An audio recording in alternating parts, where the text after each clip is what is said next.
remaja yang sangat diberkati Tuhan tahun depan. Amin. Amin. Amin. Mari kita buka dari Amsal 3. Amsal 3 ayat 1 sampai 8.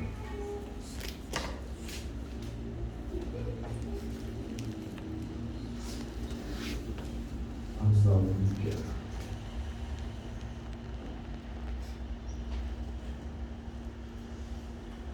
Akan membaca Silih Berganti.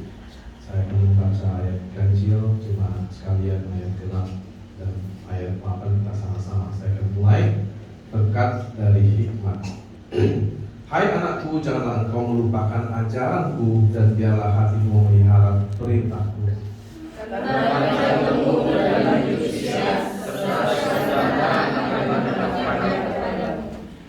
Janganlah kiranya kasih dan setia meninggalkan engkau. Kalungkanlah itu pada lehermu, tuliskanlah itu pada loh hatimu. Maka engkau akan mendapat kasih dan penghargaan dalam pandangan Allah serta manusia. Percayalah kepada Tuhan dengan segenap hatimu, dan janganlah bersandar pada pengertianmu sendiri. Akuilah dia dalam segala lakumu, maka dia akan meluruskan jalanmu. Jangan engkau menganggap dirimu bijak, sendiri bijak. Takutlah akan Tuhan dan jauhilah kejahatan. Itulah yang akan menyembuhkan tubuhmu dan menyegarkan tulang-tulang. Amin. Bapak Ibu sekalian, saya punya kakak. Kakak saya ini Rina Tambunan namanya, dia tinggal di Semarang. Kakak saya ini dia hobinya itu naik gunung. Dia 2 tahun di atas saya. Dia satu keluarga, dia suami dan semua anaknya 3 orang itu hobi naik gunung. Setiap tahun itu paling tidak 2-3 kali mereka harus mendaki. Padahal usianya udah di atas saya. Saya heran, masih enaknya naik gunung itu gitu. Saya pernah ngobrol sama dia. Apa sih Rin? Saya panggil dia Rin. Apa sih Rin? Enaknya naik gunung itu capek. Wih, kau nggak tahu tuh. Itu betul-betul luar biasa naik gunung. Karena hobi saya bukan di situ. Hobi saya ke laut. Saya suka melihat air, lihat pantai. Saya tahan misalnya duduk berdiam diri, merenung di pantai. Itu saya tahan. Kalau dia nggak tahan. Jadi saya tanya, emang kalau naik gunung tuh nggak capek? Ya kalau capek berhentilah. Mereka naik gunung, belum sampai puncak, baru di pertengahan mereka istirahat. Ketemu pendaki-pendaki lain, mereka nginap gitu. Naik lagi, istirahat, bermalam. Baru sampai puncak, baru mereka senang. Ada kepuasan tersendiri kan? Kepuasan yang nggak bisa dilukiskan. Mereka bisa melihat awan di atas itu ya, melihat desa di bawah. Mungkin akan saya coba nanti sekali dengan dia, supaya saya tahu gimana sih. Karena dia dari dulu waktu mahasiswa dia gabung di Mapala. Saya malas. Saya lebih suka gabung di musik. Dia Mapala, pecinta alam. Itu hobi dia dari dulu sejak muda. Ada yang sini yang sama, hobi naik gunung? Enggak ada ya. Bapak Ibu, ada satu gunung di Swiss. Itu namanya Nissen. Gunung Nissen. Itu di pegunungan Alpen Swiss. Itu dibuat tangga. Dari mulai lereng sampai puncak itu dibuat tangga. Ada 11.674 tangga dibuat. Itu satu-satunya di dunia itu, di Gunung Nissen. Tangga itu dibuat untuk perlombaan. Ya, setiap tahun mereka buat perlombaan di situ. Saking tingginya tangga itu disebut Swiss Pyramid, karena bentuknya kayak piramid. Jadi ada 11.000 lebih, 11.674 tangga. Karena alasan keamanan, tangga itu ditutup untuk publik, untuk umum, kecuali pada bulan Juni setiap tahun. Itu dibuka untuk umum, bahkan untuk seluruh negara, karena diadakan lomba. Diadakan lomba naik tangga itu, siapa yang paling cepat ke atas dia dapat Overland Cup namanya, dan juga hadiah uang. Gitu ya. Setiap bulan Juni. Orang kalau mau mendaftar ikut lomba itu harus mendaftar 1 tahun sebelumnya. Jadi Bapak Ibu kalau mau mendaftar harus daftar tahun ini untuk ikut tahun depan gitu ya. Gak main-main, hadiahnya besar dan seluruh negara bisa ikut. Bisa bayangkan gak naik tangga 11.000 lebih anak tangga? Betapa luar biasanya itu ya. Itu tangganya itu 3,4 kilometer dari lereng gunung sampai atas. Perlombaan itu namanya Nissen Treben Lauf. Treben itu tangga, Lauf itu lari. Jadi mereka berlari menaiki atas tangga. Gak bisa kebayang capeknya itu ya. Gak bisa kebayang pasti. Luar biasa. Tapi ya, rekor tercepat orang ketika menaiki tangga itu 1 jam 2 menit. Seorang laki-laki memecahkan rekor dari bawah ke atas 1 jam 2 menit. Perempuan 1 jam 9 menit. Mungkin kalau saya sebulan kali. Banyak istirahatnya. Istirahat dulu di sini, baru 100 tangga, banyak istirahatnya kita ya. Jadi kalau melihat betapa tingginya tangga ini, rekor ini nanti luar biasa ya. 1 jam 2 menit, luar biasa. Luar biasa ya. Itu sama dengan 3 kali, kalau Bapak Ibu tahu Empire State Building di Amerika, 3 kali itu tinggi. Bapak Ibu, kalau diibaratkan hidup kita itu mirip.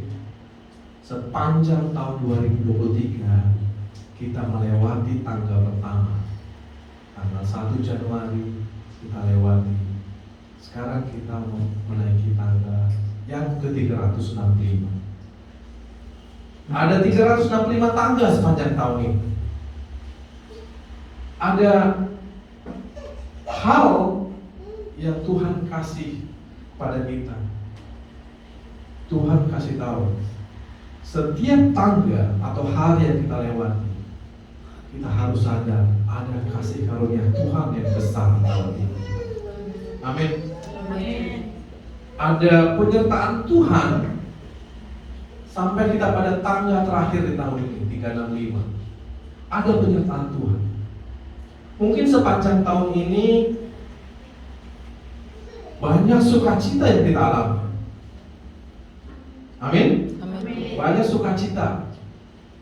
Ada yang sembuh dari sakit. Ada yang dapat rezeki mendadak. Ada yang dapat pekerjaan. Ada yang lulus P3K. Ada yang dapat jodoh.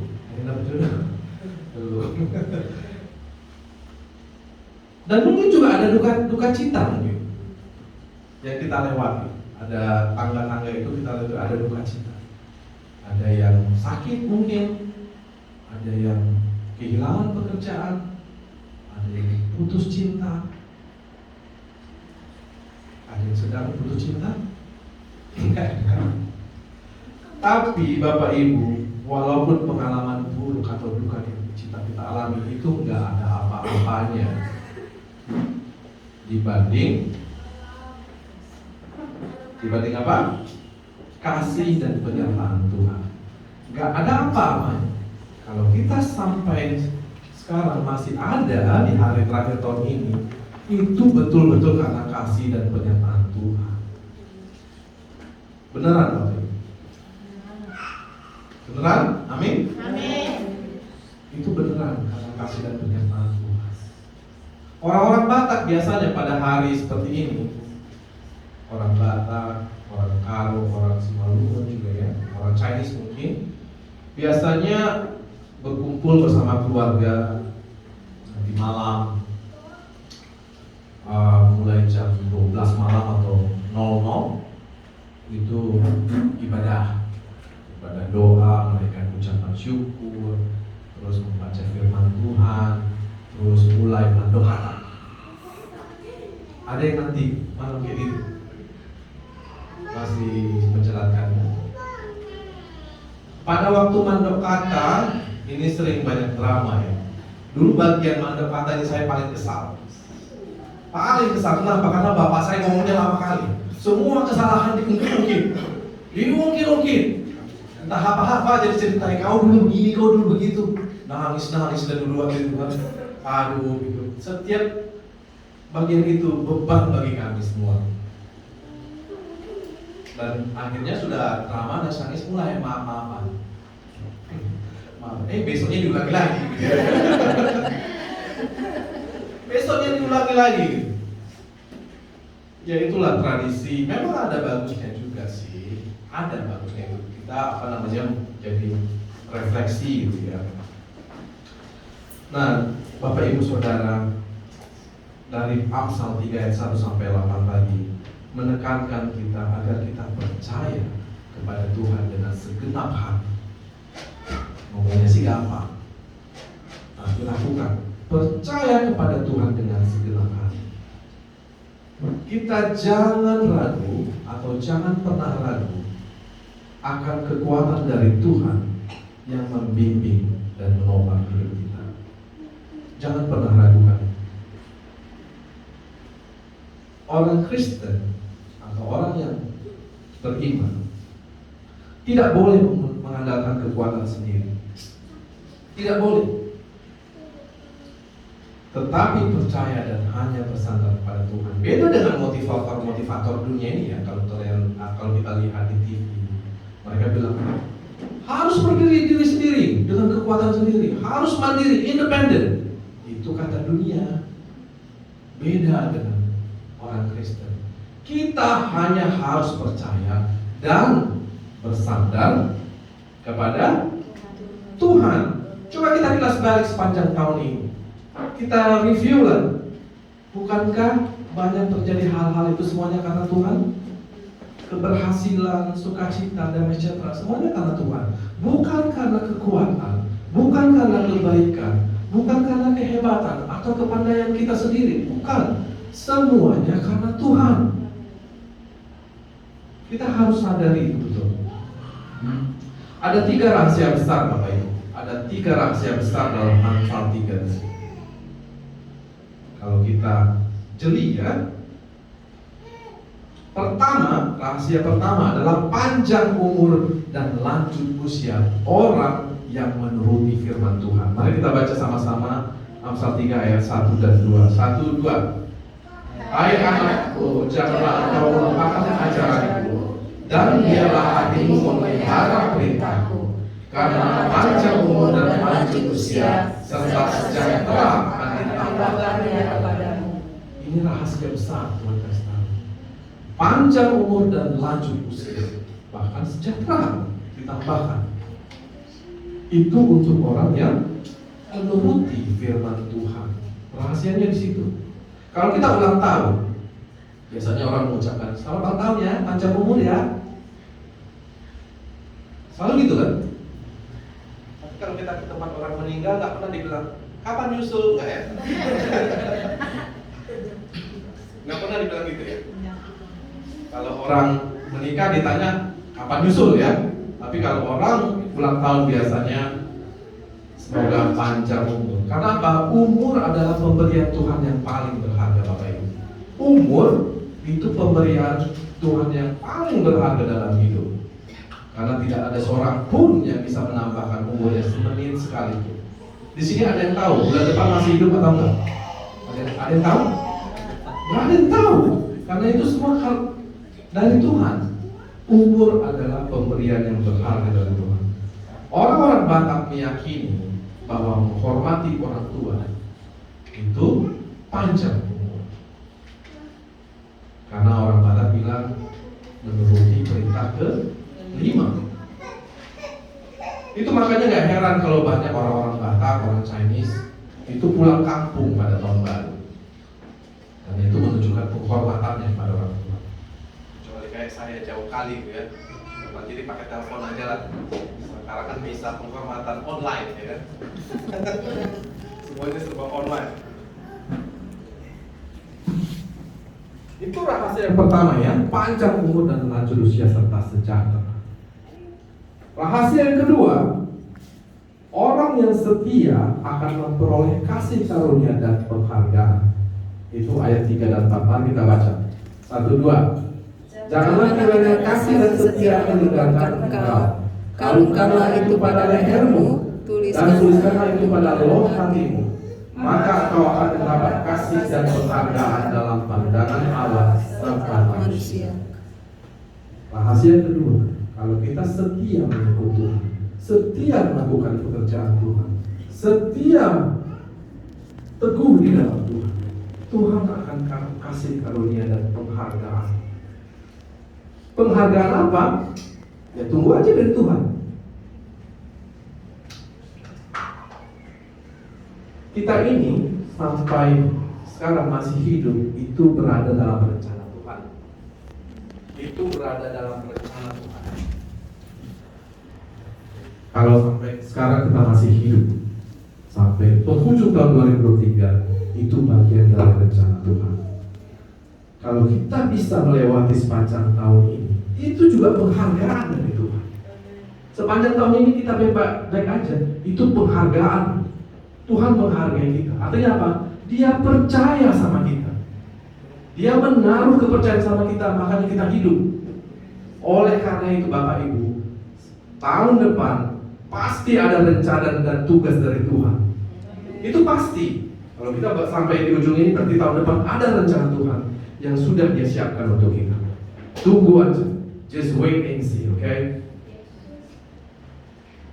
Jadi orang yang setia akan memperoleh kasih karunia dan penghargaan. Ini rahasia yang kedua. Rahasia yang ketiga, iman menyembuhkan dan menyegarkan. Itu Amsal 3 ayat 5 dan 8. Mari kita baca. 1, 2. Percayalah kepada Tuhan dengan segenap hatimu, dan janganlah bersandar pada pengertianmu sendiri.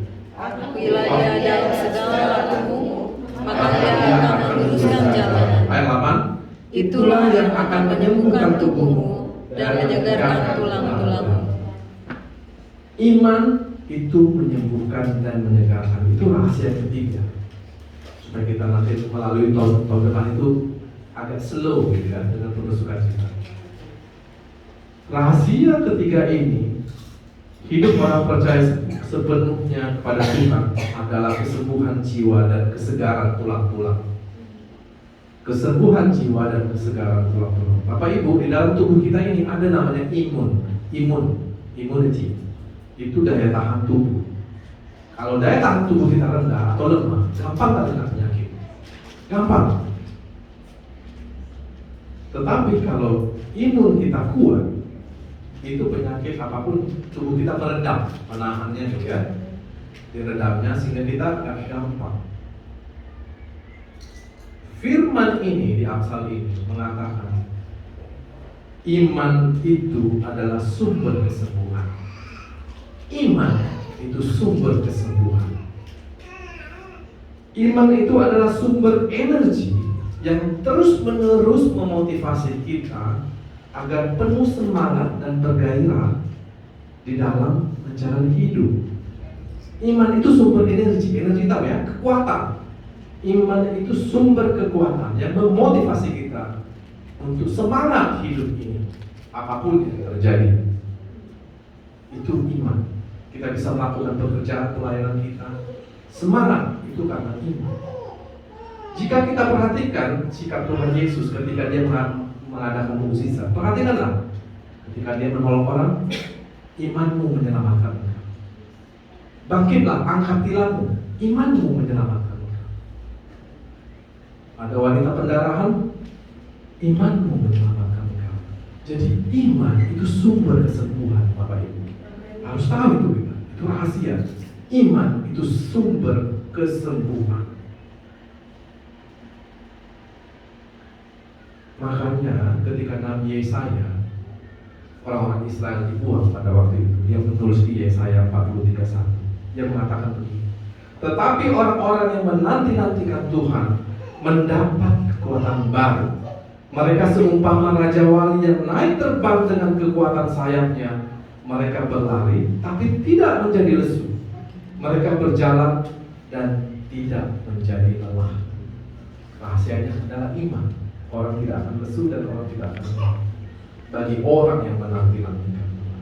Kalau yang namanya menanti-nantikan Tuhan itu bukan apa ya? Itu kata yang berulang-ulang.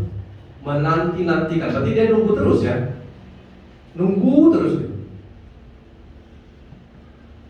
Itu orang yang menanti-nantikan Tuhan selalu mendapat kekuatan baru. Tidak pernah lesu, tidak pernah lelah. Jadi Bapak Ibu, banyak hal yang harus kita syukuri sepanjang tahun 2023 sampai akhir tahun ini pada hari ini. Banyak hal yang kita bisa syukuri. Itu sekali lagi semuanya karena kasih dan penyertaan Tuhan. Orang bisa bilang tahun depan itu beginilah, ada virus baru lah, ada krisis ekonomi lah, ada perang dunia ketiga lah. Don't you worry. Jangan pernah khawatir. Jangan pernah khawatir. Kan dari dulu ngomongnya gitu kan. Dulu orang-orang bilang, tahun 2002 nanti kacau ekonomi segala macam. Aman-amannya aja kita kan sampai sekarang karena kekuatan kita bukan karena Tuhan semuanya. Jadi jangan pernah takut menghadapi tahun depan. Jangan pernah takut dalam segala hal. Termasuk jangan pernah takut tua ya. Ada yang takut tua ya? Saya tahun depan udah 50 loh. Udah hari Jumat ya. Kalau 50 itu hari Jumat ya.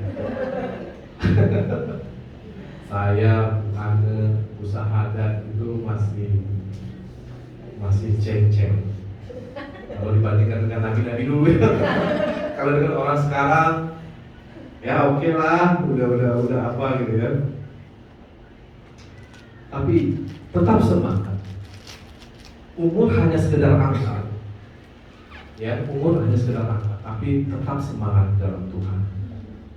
Mari kita menyambut tahun baru, tahun depan dengan satu dasar yang kuat, yaitu keyakinan akan penyertaan Tuhan. Amin. Mari kita sambut tahun baru, tahun depan dengan keyakinan akan penyertaan Tuhan. Jangan lupakan 3 rahasia besar tadi: panjang umur, lanjut usia, setia, dan iman. Itu aja. Kita akan sambut tahun depan dengan penuh berkat di dalam nama Yesus. Percaya, kita akan mendapat berkat luar biasa kalau kita yakin akan penyertaan Tuhan. Dan yang terpenting, percaya kepada Tuhan dengan segenap hati, segenap jiwa, segenap pikiran, segenap hidup. Percayakan kepada Tuhan hidup kita. Amin. Mari kita berdoa.